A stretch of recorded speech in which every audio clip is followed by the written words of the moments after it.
안녕하세요, 윈블맨입니다. 오늘은 UTS 서울 이야기를 해보려고 합니다. 최근 이 대회가 우리나라에서 11월에 열리는 걸로 확정됐죠. 보도자료를 토씨만 바꿔 쓴 듯한 언론 플레이가 넘쳐나는데 실제로 그런 대회일까요? 대회 개요는 많이 알려졌지만 모르시는 분들을 위해 짤막하게 이런 대회입니다. 쉽게 말해 룰브레이커로 테니스 룰을 바꾼 신개념 이벤트 대회입니다. 세레나 윌리엄스를 지도했던 유명 코치 패트릭 무라토글루가 MZ세대를 겨냥해 만든 대회인데요.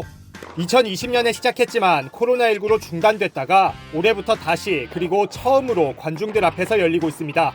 미국 LA와 독일 프랑크푸르트에 이어 올해 11월 한국에서도 사흘 일정으로 개최되는 건데요. 대회 자체와 참가 선수에 대해 비난하거나 폄훼할 의도는 없습니다. 충분히 의미 있는 대회라고 생각하고요. 하지만 당장 15일부터 열리는 프랑크푸르트 대회와 비교해서 서울 대회는 어떤 불쾌함이 있는지 짚어보겠습니다. 대회 개최와 함께 선수 라인업이 발표됐는데 반쪽이었죠. 총 8명이 참가하는데 우선 니키리오스, 가엘 몽피스, 권순우, 알렉산더 부블릭만 확정됐습니다. 보통 라인업을 다 공개하지 않으면 크게 두 가지죠. 티저 형식의 순차 공개거나 섭외를 못했거나. UTS 서울은 후자의 가능성이 농후합니다. 프랑크푸르트 대회는 대회 개최 발표와 함께 참가 선수를 모두 공개했기 때문이죠. UTS 서울이 열리는 기간은 ATP 파이널, 데이비스컵까지 투어 시즌이 모두 끝난 시기입니다. 선수들이 쉬면서 새 시즌을 준비할 시기죠.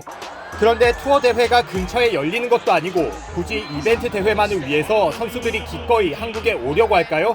특히 프랑크푸르트 대회는 변동이 조금 있긴 했어도 석 달 전에 명단이 거의 확정됐는데 서울 대회는 2달 정도 남은 지금까지도 감감무소식입니다. 확정된 선수들도 참가에 의문이 듭니다. 키리오스는 애초 미국과 독일 대회에 모두 나간다고 했지만 부상 탓에 결국 다 기권했습니다. 키리오스는 부상으로 올해 투어 대회도 단 1개만 뛰었습니다. 과연 서울에는 나올까요? 최근 부블릭은 부상에서 돌아온 선수를 장애인이라고 지칭했다가 논란이 되기도 했죠. 공교롭게도 키리오스, 몽피스, 권순우는 부상을 겪거나 돌아온 선수인데 다 함께 경기하는 걸 유쾌하게 볼 수 있을지도 의문입니다. 조코비치나 알카라스가 올 수 있지도 않냐고요? 네, 아닙니다. 제가 가장 불쾌함을 느낀 대목입니다. 서울대회는 가장 싼 티켓 가격이 7만원, 비싼 VVIP석의 경우 50만원까지 합니다. 그마저도 살라미를 쳐놨는데요. 하루에 6경기씩 열리는데 3경기마다 티켓값을 받습니다. 즉 첫날에 열리는 6경기를 등급이 낮은 좌석에서 보더라도 14만원을 내야 하는 겁니다. 둘째 날 VVIP석에서 6경기를 다 본다면 좌석값만 90만원입니다. 자, 그럼 이번 주부터 열리는 프랑크푸르트 대회를 한번 볼까요? 첫날 가장 저렴하게는 29유로, 비싸게는 270유로까지 있습니다. 우리 돈으로 대략 4만원부터 최대 38만원인 건데 무엇보다 올데이 가격입니다. 즉 첫날 기준 A, B, C, D 좌석 기준으로 10만원이나 차이가 나는 겁니다. 특히 서울대회의 둘째 날 VVIP석은 프랑크푸르트의 둘째 날 최고 등급 좌석과 비교하면 40만원 넘게 비쌉니다. 서울은 반쪽짜리 라인업에 티켓 가격만 몇 배나 비싼 황당한 상황인데요. 특히 UTS 서울은 올데이로 티켓을 끊으면 캐시백을 해준다며 인심 좋은 척했지만 프랑크푸르트는 기본 올데이 티켓에 학생 할인 등 다양한 할인 옵션까지 넣어놨습니다. 이렇게 한번 가정해볼까요? 넷플릭스 같은 유명 OTT가 6부작 작품을 공개하기로 했는데 출연 배우는 다 알려주지도 않고 3부작 시 그것도 우리나라만 돈을 비싸게 받으면 어떨까요?